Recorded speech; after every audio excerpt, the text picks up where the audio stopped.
Hi guys, welcome to New Zealand.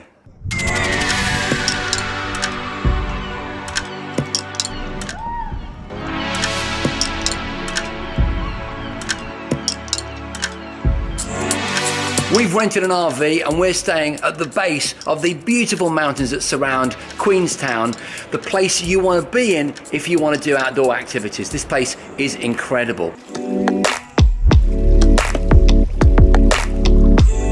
Why am I making this quick micro video? Well, it's to tell you that I've injured my neck. I'm not feeling very well. The pressure of the edit has really got to me, and so I'm going to have a few days off to spend some quality time with my family out and about in Queenstown, and then I'm back on it. I thought it was only polite to tell you all because this YouTube journey is just brilliant. I'm loving every second of it. I've got some big plans for the channel and you're a huge part of that. So now you know why there's not a video this week, a vlog or a product review, but I'm back on it in a few days' time. So with that, I'm gonna say cheers, I'm gonna go and chill out, and now I'm gonna leave you with a clip of me going up to the mountain with the family and attempting to shoot the Milky Way on the GoPro Fusion.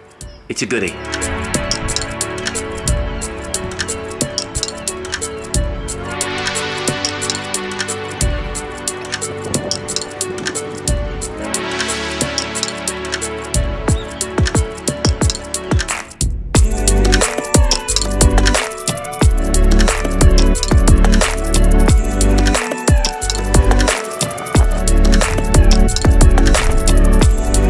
Pitch black to the extent that as I shine this light in my face, I actually can't see where I'm going. We are at what we thought was the highest point in the mountain, but we're going even higher now.